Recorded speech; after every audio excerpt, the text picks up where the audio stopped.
I'm Karaleigh Garrison, and this is Seeking Sunshine, where we are going to find the positive in the trials of life. 'Cause I'm seeking sunshine, I'm seeking sunshine, I'm seeking sunshine. Oh, oh, oh, oh, I'm seeking sunshine, I'm seeking sunshine, I'm seeking sunshine, I'm seeking sunshine. Hey, I'm Karaleigh Garrison, and welcome back to Seeking Sunshine. Today, I'm going to tell you the story of my son Benjamin's birth and some more information about him and his wild little self. My son Benjamin is 7.5 years old, and he currently has a diagnosis of autism under this really unique category called pathological demand avoidance, which is not very well known in the U.S. It's much better known in the U.K., and it's just starting to make its way over here. Before this, he had a diagnosis of ODD, which is oppositional defiance disorder, as well as, OCD and anxiety and ADHD, all those things kind of rolled up into that autism diagnosis. So we're going to start from the very beginning, because his story is rather epic. His birth was quite traumatic, and it's quite an epic tale. So I'm gonna tell you all about that. Back in May of 2014 is when Benjamin was born. His birthday is actually the 30th. I was freaking out because my experience with Joshua's birth, Joshua's a few years older than Benjamin, was that Joshua was 9 pounds and my labor was about an hour and a half. And I, at that point, had 2 little kids at home, a 3 and a 4-year-old, and they both had autism, Aurora and Joshua. And so I was going, oh my gosh, because what they say is that subsequent babies tend to weigh more and your labors tend to be shorter. And so I was freaking out that I was going to have a 10-pound baby in half an hour of labor at home by myself with 2 autistic toddlers. And I was kind of beside myself. And so my doctor wasn't paying any attention to my concerns, and I was getting really frustrated with him. And so at 37 weeks pregnant, I decided to change doctors, and I hoped and prayed that this new doctor I chose, which was really just picking a name from all of the doctors in the practice, I was really hoping and praying that she would listen to me, that she would pay attention. So she did, thankfully. She listened to all my concerns, and we decided that I would be induced at 39 weeks 1 day. And so on that day, we went and had our last meal and enjoyed that, and then we went to the hospital. Grandma and Grandpa watched Aurora and Joshua, and my husband Jacob and I went to the hospital, and we were all ready to have this baby. They put me on Pitocin that night, and I wasn't allowed to eat anything for the next 2 days. It was ridiculous. Well, okay, it was 1 day. For the next 24 hours, I wasn't allowed to eat anything. And they put me on Pitocin, and everything was going well. The contractions slowly got bigger and bigger and bigger. The baby was responding well. Everything was going according to plan. Except for that it was a really long day, not being allowed to eat, not really being able to get up and move, because at a certain point, the contractions were painful enough that I had an epidural, so I couldn't move, and I couldn't eat, and it was just such a long day, because we'd already been there since 8 p.m. the night before. So at about 7:30-ish that following evening, we were waiting and waiting and waiting for my doctor to come in and break my water. My waters don't normally break on their own, but up until this point, everything was going just fine. Benjamin was tolerating the contractions well. They had the monitor on. Everything was going well. But we were waiting for my doctor to come in and break my water to kind of move the process along, because it was just taking forever. But she wouldn't come over from her practice until she was done with her patients for the day, because she wanted to make sure that she had the time to focus just on me. And even though at the time I was really annoyed by that, it actually ended up saving Benjamin's life. So around 7:30, she came over from the hospital, or she came over from her clinic to the hospital, And she got all up in there, as doctors do, to break my water. And goodness gracious, I'm so glad that I had an epidural for that, because it would have been really awful for anyone who's ever given birth. Yikes. It feels like they just stick their whole arms up you. It is really brutal. So she breaks my water, and she's calm as a cucumber. And she looks at me and she says, I think I feel cord. And she was up there trying to put the monitor on his head, because that's the point in the birthing process where the monitor on my belly is no longer going to work, and it needs to be on his head to make sure that he's doing okay. So they go to put the monitor on his head, and she's going, I think I feel cord. And suddenly all the machines start beeping. And in the matter of seconds, the room was filled with nurses. And the machines are all going off, and everyone's panicking, and my doctor is just calm as anything, looking at me and going, okay, well, I think I feel cord, and his heart rate is dropping really quickly, and if we can't, get it back up there, we're going to have to do an emergency C-section. And I'm going, wait, what? And by this point, they've got me all unhooked, and they've got me halfway out the door, and she's going, oh, we're just going to take you to the OR. We're just going to check his heart rate, and we're just going to see, and maybe we won't have to do this, and it's going to be fine. And I'm going, and I'm just like totally in shock. And I'm going, well, can Jacob come? And they're going, oh, yeah, sure. And so they race me out of the room and down to the OR. It turned out that they would not let Jacob come, and they blocked him in the room, which he was not super thrilled about. And they raced me down to the OR, and they put, I don't know, they touched a knife to me, or they touched my stomach or something, and they said, can you feel this? Because I'd already had an epidural that day.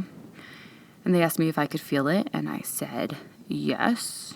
And they said, okay. And then they put a mask on my face and gave me ketamine. And yikes, guys, ketamine is one heck of a drug. They put it on my face, and I was out, except for that I was like hallucinating. I wasn't like asleep. So it took them about 7 minutes from the time that Benjamin's his heart rate started plummeting to the time that they were able to get him out of me. They did an emergency C-section.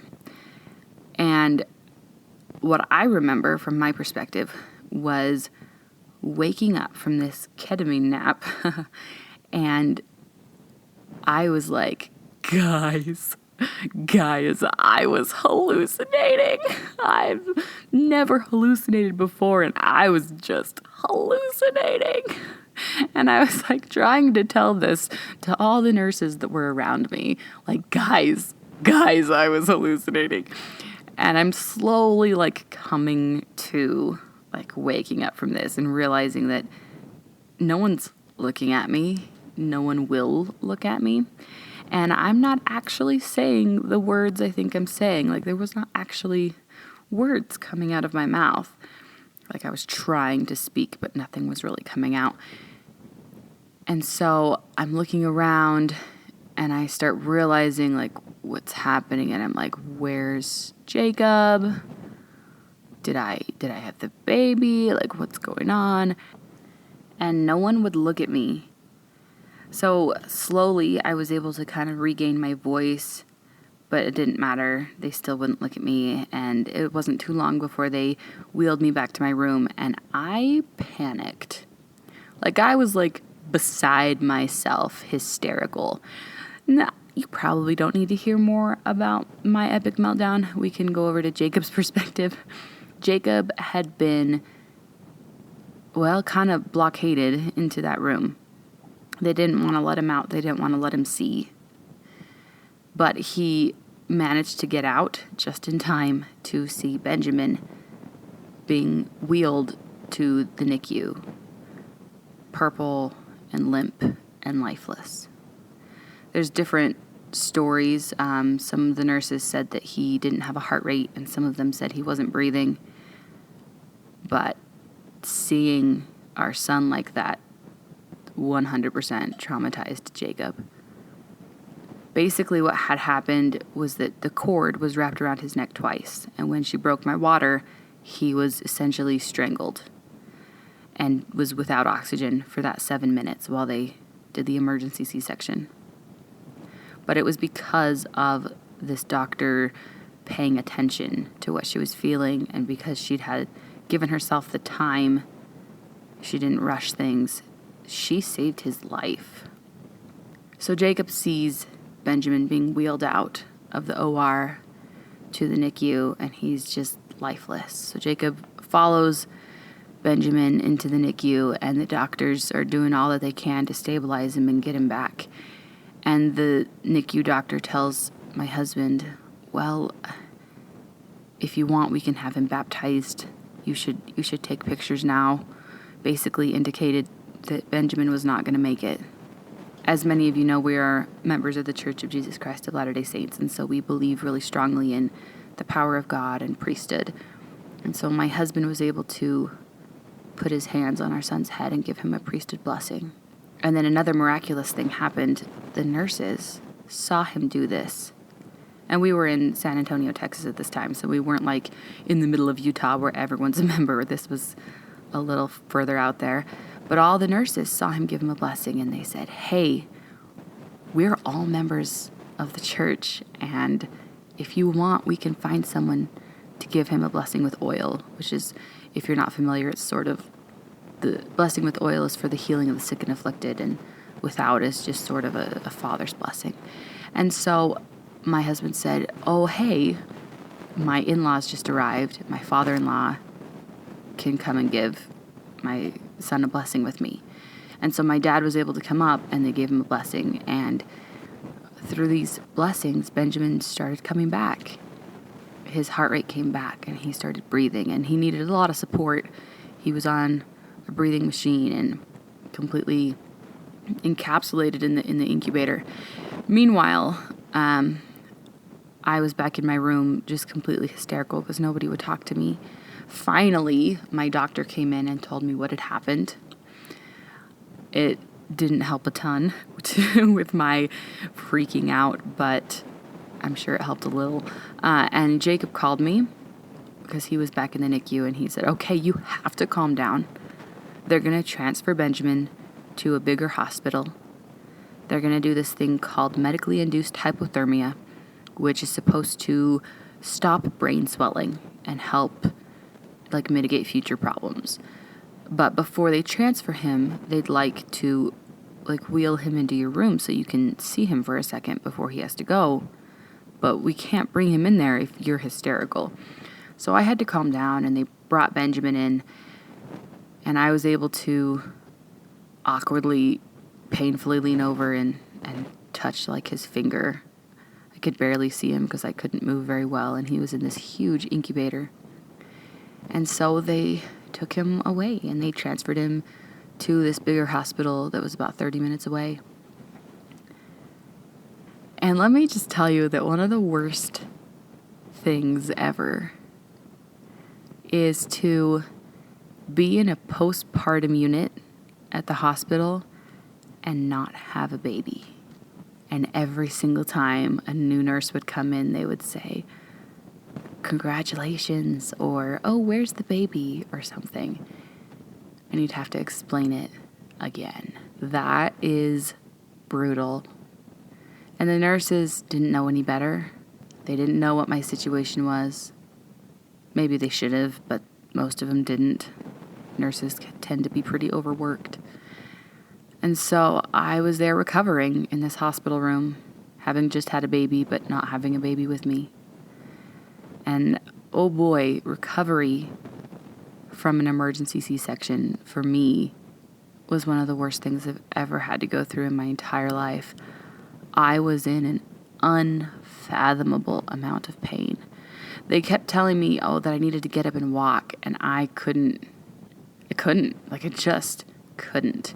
After a few days, they finally took the catheter out after a while, and I had to get up and pee on my own, and I would take little bitty half-inch, I don't even know if you could call those steps, little scooches, and every single movement had me just sobbing in agony, and I had a crap ton of meds in my system to stop that pain, and it was still just unbearable. It was just agonizingly painful.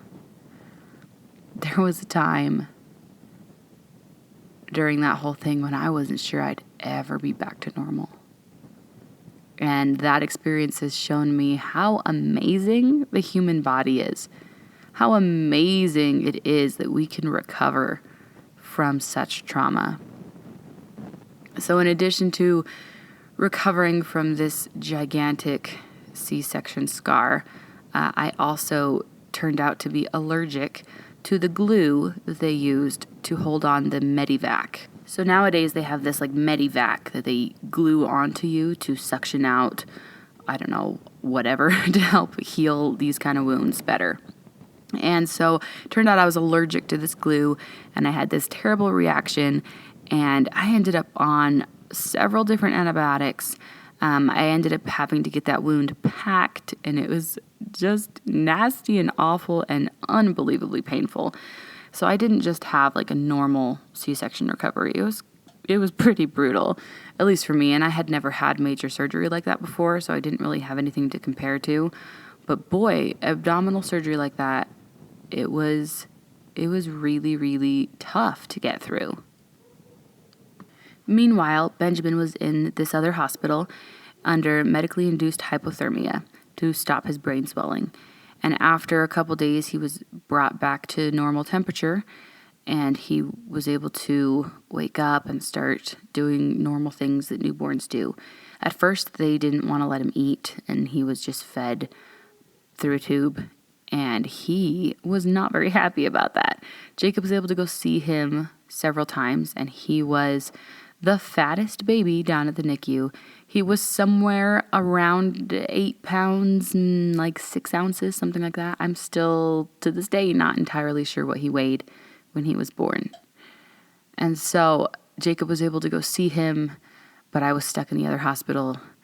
And while all this was happening, my family had come up from California and was staying at our house and watching Aurora and Joshua. But Joshua did not understand why suddenly Mom was gone. And he didn't react very well. He actually started banging his head on the floor really, really hard and trying to hurt himself. And so that was extremely stressful.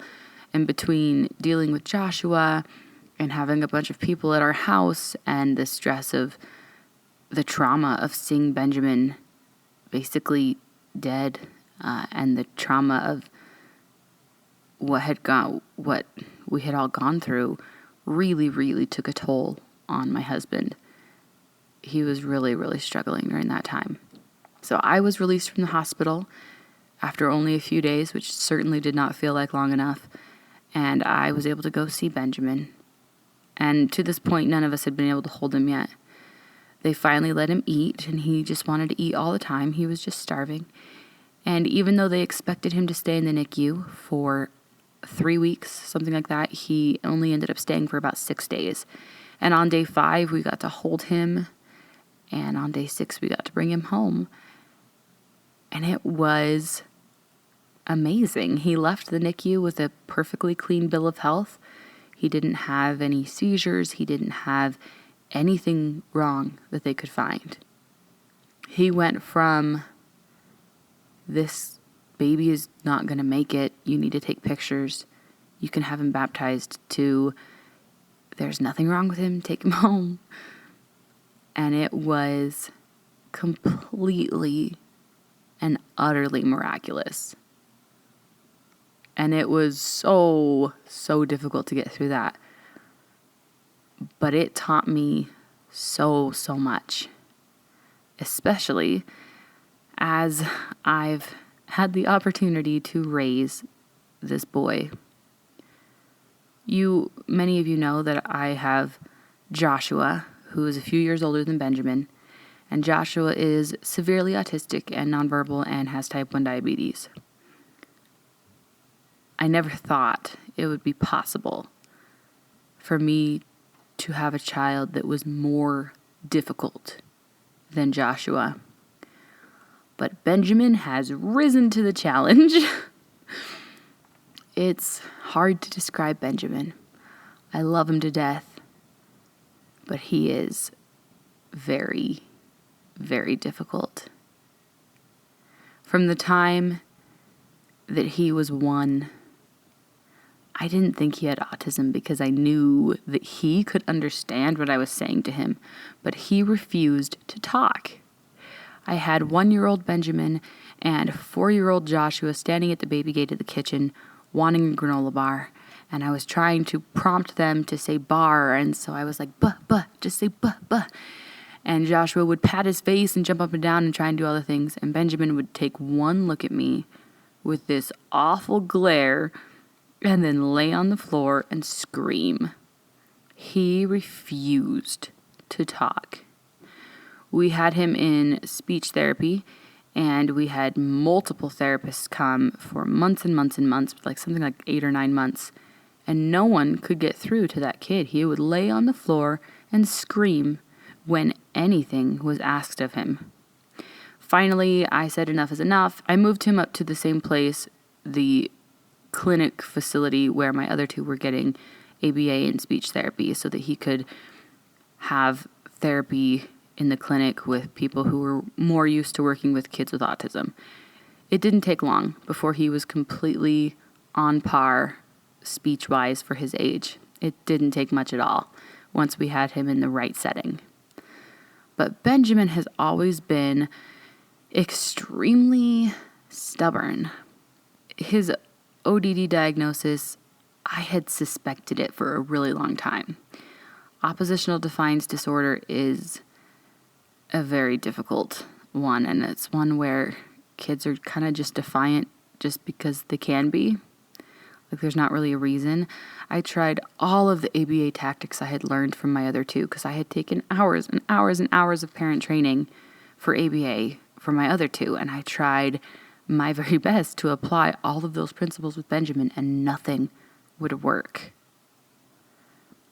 Anything you ask him to do, he will not do it. Like, he cannot handle being asked to do anything. Like, he cannot handle being told what to do. He freaks out. He will shut down and won't do it. He will use every manipulation tactic you can even imagine to try to get out of doing work. It's kind of actually really impressive. Benjamin's been difficult, but we didn't have any diagnoses for him. We had no answers, no reasons, no way to explain his behavior, and as a result, we didn't really have any ideas of how to help him to be successful. When we moved to Utah in 2018, we put Benjamin in a performing arts preschool.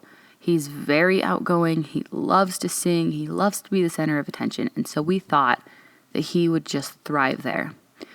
Well, we were very wrong. He did not do well at that preschool. He hated being told what to do for a performance. He just kind of hated being told what to do. He just had a really hard time. He was constantly throwing fits and having meltdowns, and we had no diagnosis. We had no answers. We didn't know what to do. At one point, he got so upset at a girl in his class that he stabbed her in the neck with a pencil.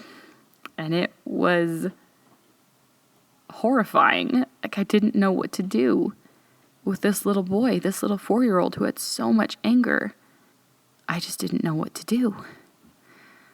So he finished his preschool days. We actually tried to get him into early intervention preschool, and he didn't qualify for the special ed program, which is why he ended up at the performing arts preschool. But so I wasn't really sure what we were going to do. So he finished preschool, and it was time for kindergarten. And I had him at the same school that Aurora was attending. It's a public charter school in our area. And we were very blessed. He got this most amazing kindergarten teacher who just loved him to death and was able to kind of deal with all of his behavior issues. She was seriously a saint. Miss Adamson, if you ever hear this, you are a saint. She put up with everything and helped him deal with his peers and just helped him get through all his classwork. but it was kindergarten, and so the demands weren't very high yet. And then he went to first grade, and he struggled. He struggled in first grade. But then the pandemic hit, and everyone was sent home, and we were supposed to do school online. And oh my word, I mean, I was in college full-time when the pandemic hit in the beginning of 2020. I was in college full-time, and I had 3 kids with all of their different needs trying to do school online. And it was very difficult. Benjamin did not do well with online school. Not that anyone really did, but he could not bear to listen to his mom or dad try to help him through his studies. He couldn't do it. It was quite brutal.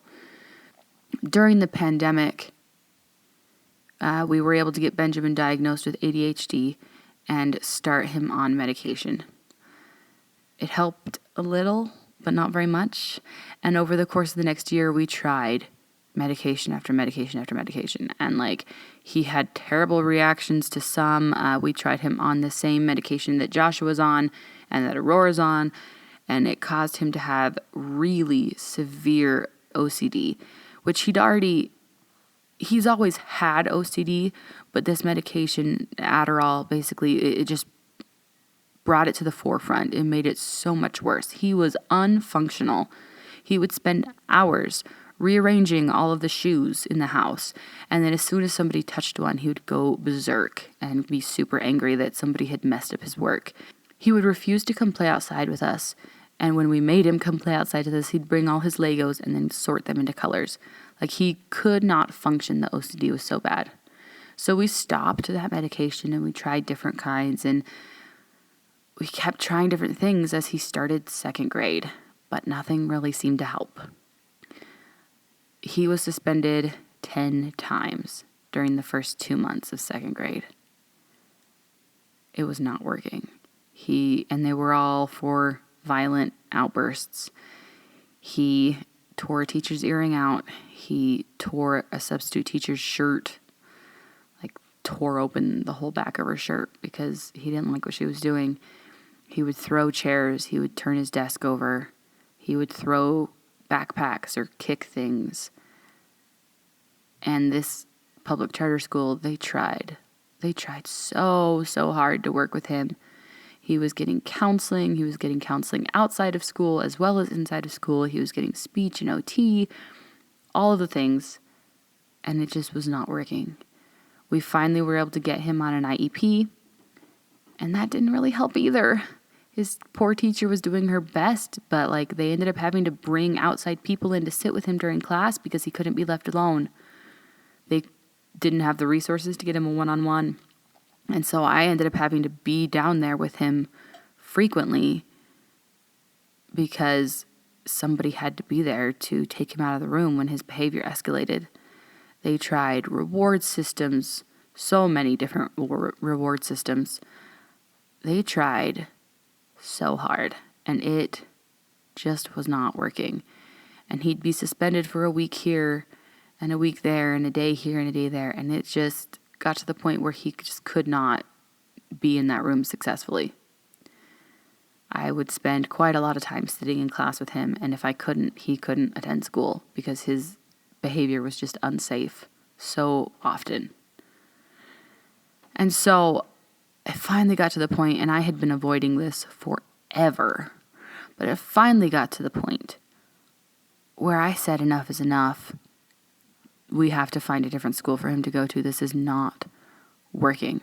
He was on the verge of being expelled. They didn't want to expel him. And I could tell that they were kind of dragging their feet, but it was time. It was time he had to move on. This was not working for anybody. It wasn't fair that all of their staff spent all of their time with Benjamin. It wasn't working for anyone. And I'd been avoiding this for so long, but I finally called our home elementary school. And I said, I don't know if there's anything you can do to help me, because I don't know what to do. He's too violent for his classes. what resources do you guys have? And I should mention that I had already talked to Josh's school. Josh attends a special ed program at the elementary he's at, and they've been phenomenal with him. So I had tried to get Benjamin into that school the previous year and in the middle of the year at this point, and they said, we just can't accept any more kids with IEPs. We don't have enough room. They didn't have any room. And Benjamin didn't really fit in that special ed unit anyway, because academically, he would be on par if his behavior permitted it. Intellectually, he can do it. He's very smart. It was just the behavior that was getting in the way. And so they wouldn't let him go to that school, and I was really disappointed in that. And so I called the home elementary, which is not the one that Joshua goes to, by the way. I called our home elementary, and I said, what options do we have? And they were incredible. They were so reassuring. And she said, it's going to be fine. We have the resources to help him. We can do this. We've got services in the school for kids who have behavior problems. And if he needs it, there's actually another elementary school in our school district that has a behavior unit, a contained classroom just for kids who have behavior problems. And so I was like, okay. And I got off the phone with her and I called this other elementary and I said, what can I do to get him into this program? And they said, well, normally we would have you transfer from your home elementary, but since he's not currently in the school district, because he goes to a public charter school, we're not really sure what to do. And at this point, I was spending all my time in class with Benjamin, and it was really taking a toll on me and on our family, and his behavior at home was brutal. And in the beginning of that year, we were able to, or actually it was over the summer, we were able to get him an autism diagnosis, and his ODD was the ODD diagnosis was kind of taken away. There's this thing called PDA, pathological demand avoidance, and that diagnosis is very similar to ODD, but it's like an anxiety-based defiance instead of, I don't know, whatever ODD is. And so, but PDA falls under the autism spectrum. And so we were able to get him an autism diagnosis, and with that diagnosis we were able to get ABA therapy, which is applied behavior analysis. And so Benjamin had been getting ABA for a few months at this point, and it was a struggle. I mean, he was throwing stuff at his therapist, and he was having these huge epic meltdowns, and we found out that she was pregnant, and the BCBA and us, my husband and I, we were really getting worried about the safety of this therapist with Benjamin's really violent behaviors. And so we were considering changing therapists just for her safety. And it was just getting really bad. So we tried. And this whole time we were working with his doctor with meds, and we tried an antidepressant, and that didn't help. And we tried all these different meds, and nothing really was really helping. And so finally, I was able to get through to all the right people, and I was able to set up a meeting with the person in charge of special education for the school district. And we were able to talk about Benjamin and his behaviors and whether or not we could place him into this behavior unit without first having him go to his home elementary. Because I was really worried that he was going to go to that home elementary, go into a normal classroom just like the one he was already at, and have the exact same problems just to be moved again to a new school. So I really didn't want that to happen.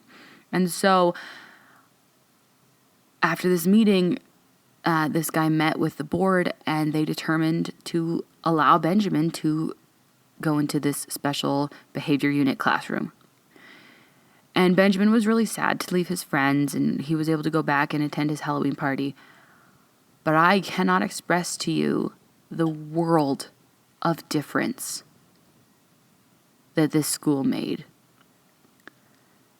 His first day in class, he was himself, and he threw some things, and he had his behaviors, and he looked right at his teachers and said, "I'm testing you," with his little glare. And they wouldn't send him home. They didn't give him any of the same consequences that his last school had done.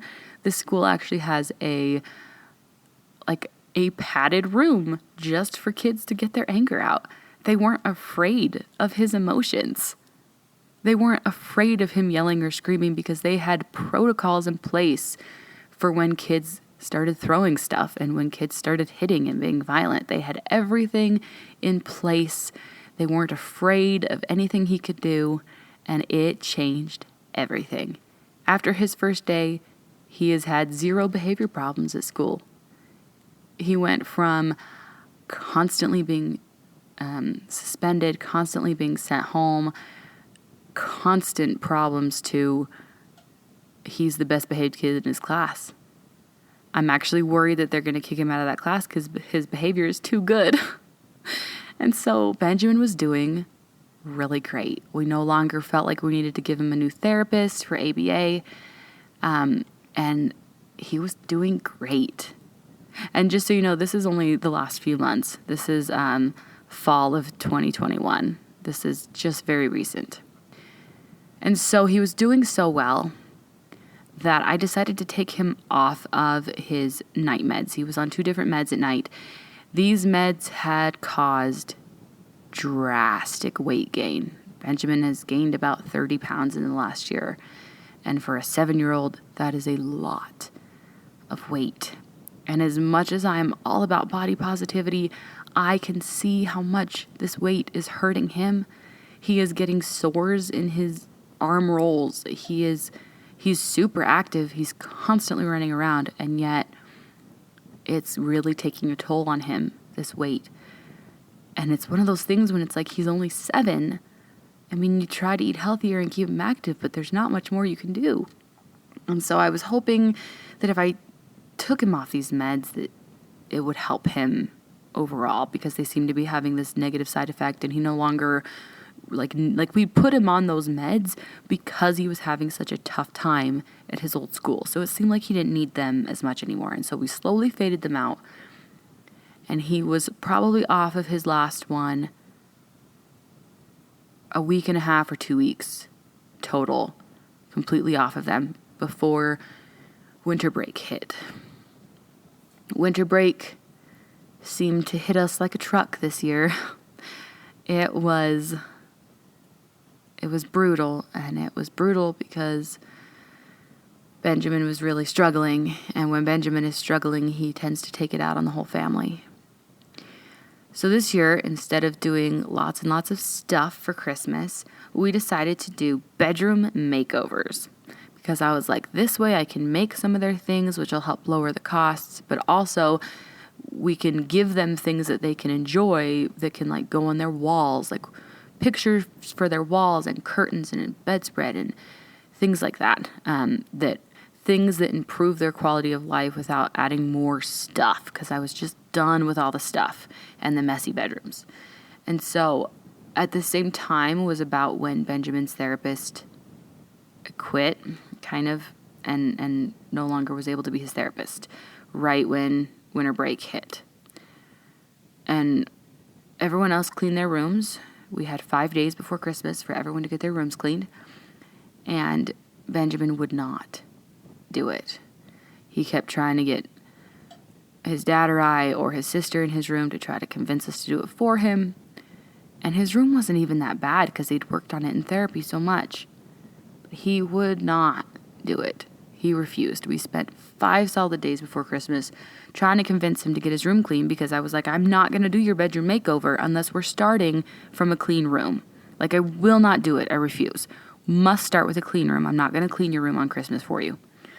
And so finally on Christmas Eve, when he was about to lose our Christmas Eve party, he was about to spend it sitting in his room cleaning.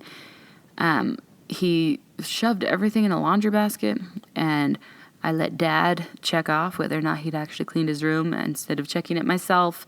Rookie mistake, And so Benjamin got to participate in our Christmas Eve, and we had fun, and then we did Christmas morning, and it was all great until I discovered that his room wasn't actually clean, like, at all. It was still really bad.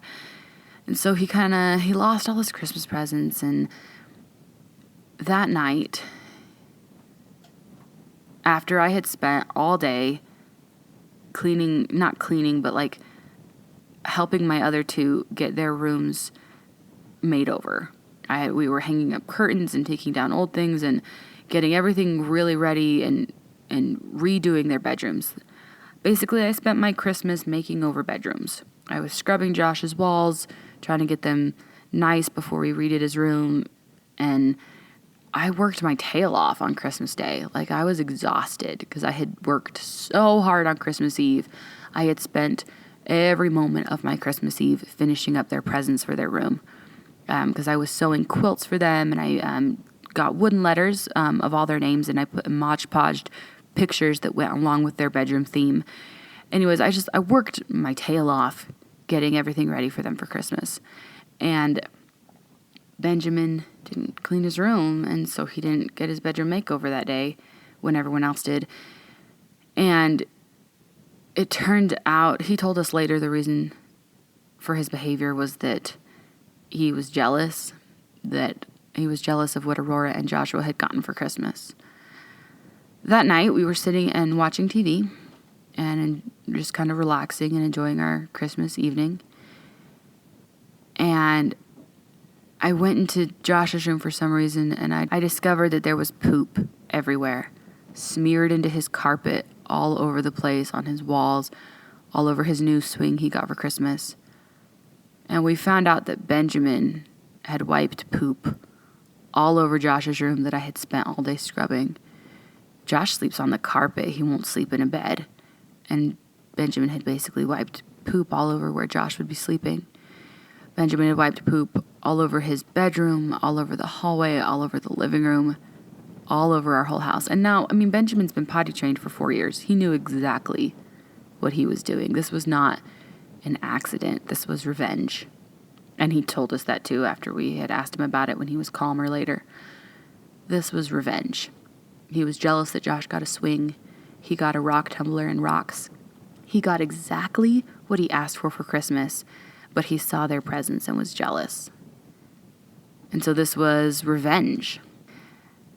And so we had this kind of blow up of an evening where I was sobbing and scrubbing and barely had the strength to stand up, let alone scrub up poop from a whole carpet. And it was just awful. And as soon as Benjamin gets in trouble for anything, he immediately goes into this, I'm worthless, I should kill myself, I should run away, I don't deserve to live, spiel.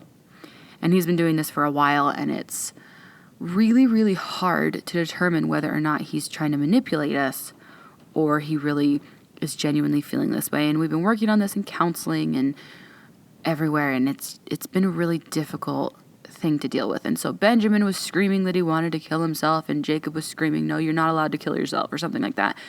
Well, it got heated, obviously. There was poop all over the whole house. We had sacrificed so much for him to have a good Christmas, and he was just blowing it all up in our faces. Anyways, our neighbors decided to call the cops because they heard the word kill or something, and so that certainly didn't help, having cops show up in all the middle of this while I'm sobbing and covered in my son's poop, and he's screaming that he wants to hurt himself. And it was just sort of a really bad ending to a really rough Christmas. And something that still amazes me from this, because this is very fresh, this was just a week ago, I'm amazed that even though I finished all the presents on time, and I was able, through miraculous means, truly miraculous because we did not have any money, I was able to get everybody what they wanted. Somehow I was able to make Christmas happen, and it was a really difficult thing to do, to make Christmas happen this year. But miraculously it did. And somehow, even though all the stuff was exactly as it should have been, it didn't matter. The stuff didn't matter. The stuff did not make our Christmas good. And that's just a life lesson for me, I guess, to focus less on the stuff and more on, the people. focus more on making sure Benjamin is doing okay, even though I gave him so much attention. I guess it just wasn't enough. So we had this rough Christmas, and Benjamin lost all his Christmas presents and didn't get to have his room made over. And we kept trying to help him get his room clean without doing it for him, because he really was trying so hard to get us to do it for him. Like anything he could do to get us to do it for him. And then finally, he started ABA therapy again with Joshua's therapist, just for a couple days while he was getting a new therapist. And just having her work with him, he was able to get his work done, calm down, just getting back in a little bit of that pattern of being compliant. Just getting a little bit back into our normal routine made a huge difference. And after she helped him clean up one part of his room, I helped him finish it up. And on New Year's Eve, he finished his room. His room got made over. He got his curtains hung up. He got his new bedspread. He got everything hung up. And he finally got his bedroom makeover for Christmas, even though it took an extra week. And it was hard, but I am grateful.